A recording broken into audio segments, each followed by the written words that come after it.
Hey, so the cateye hoop tutorial I posted online a couple weeks ago. Yeah, the response has been rather deafening. So here I am with a tutorial on how to do the horizontal cateye. It's not terribly much different to learn, but there are a couple little tricks to it that the vertical cateye doesn't use.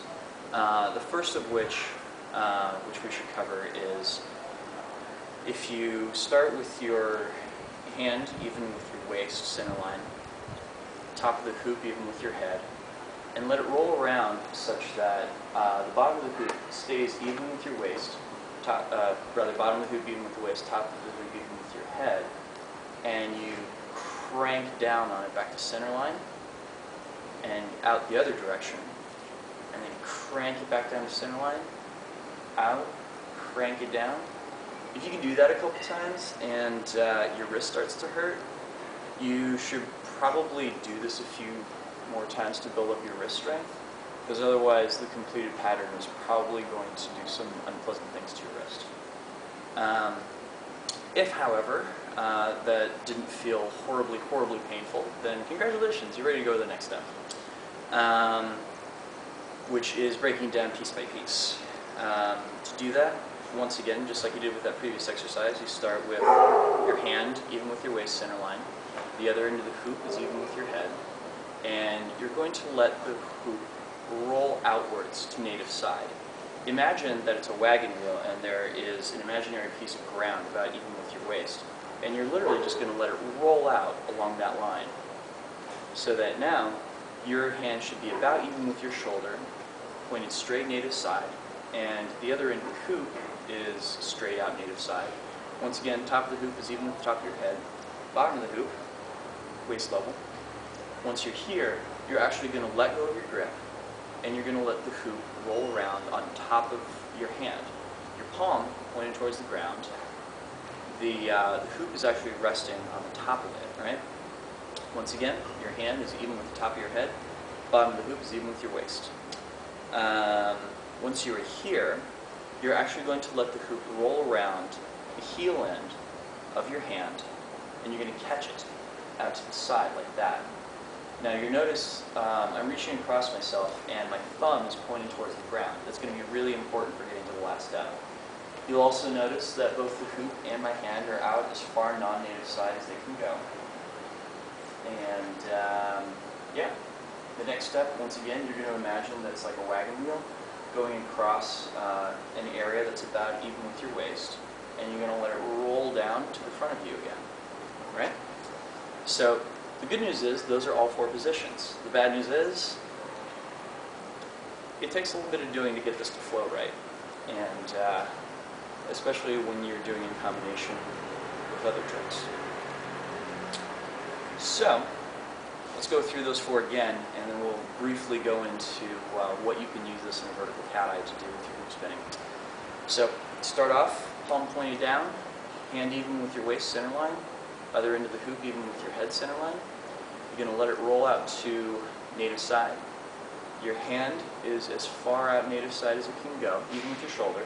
The other end of the hoop is as far out native side as it can go. Top of the hoop is even with the top of your head, bottom of the hoop even with your waist. You're going to let it roll across the top of your hand. Your palm is pointing down. Your hand is even with the top of your head. The other end of the hoop is even with your waist. You're going to let it roll over the heel of your hand and catch it on the other side. Your thumb is pointed straight down towards the ground. Your hand is as far non-native side as it can go. The hoop is as far non-native side as it can go. You're going to let it roll across that imaginary line at waist level. You're going to pull down on your hand as you do so that you wind up in the original position. Your palm pointed straight down, top of the hoop at your head. And once you get good at switching between those positions, the horizontal cateye kind of starts to come together. So, the question is, I've now taught you two koi tricks for hoop, and what exactly can you do with those? Well, I'm going to give you a little bit of Hoy theory that's called the unit circles, come up with by a dude named Alien Jon. And it doesn't work exactly with hoop the way it does with Hoy, mainly because there's only one hoop and two Hoy usually. But the transitions that it opens you up for still look really cool. So we'll go ahead and play around with those for a while.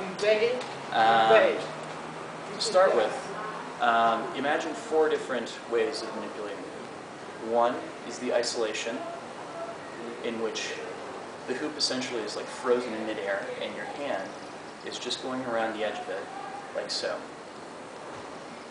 And remember this circle, because this circle is really important. Oops.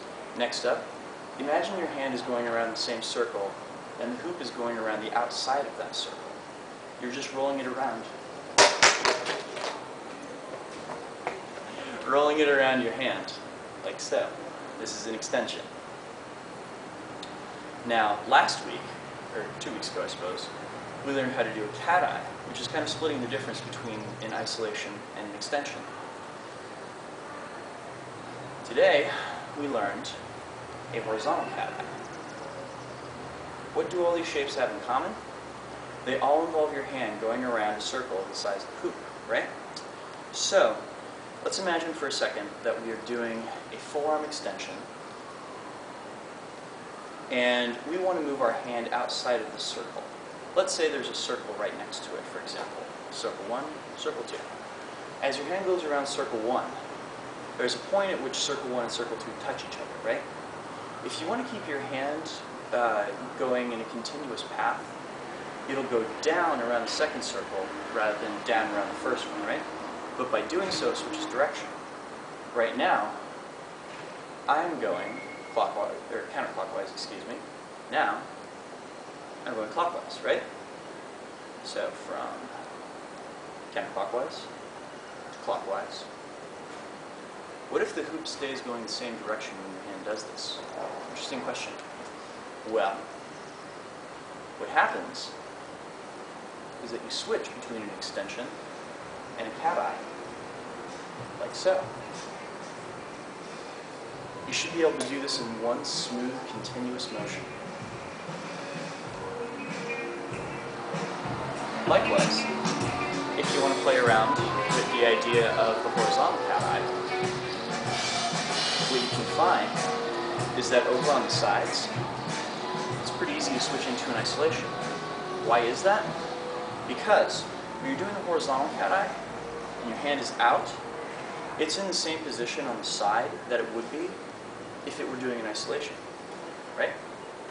Likewise, the first position, as we were going around the extension, if you freeze over here, you can drop into a cateye because it's in the same position that it would be if it were doing a cateye in that same space, right? Now you may be saying to yourself, oh well, you know, I can switch between any of those two types of movement because at any given point my hand will be on this side and the other end of the hoop will be on that side. Exactly right. The question is, do you want to keep your hand moving continuously, or do you want to switch the direction of it?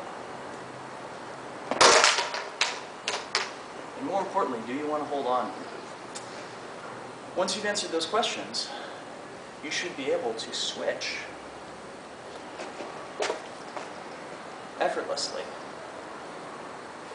between these types of movement,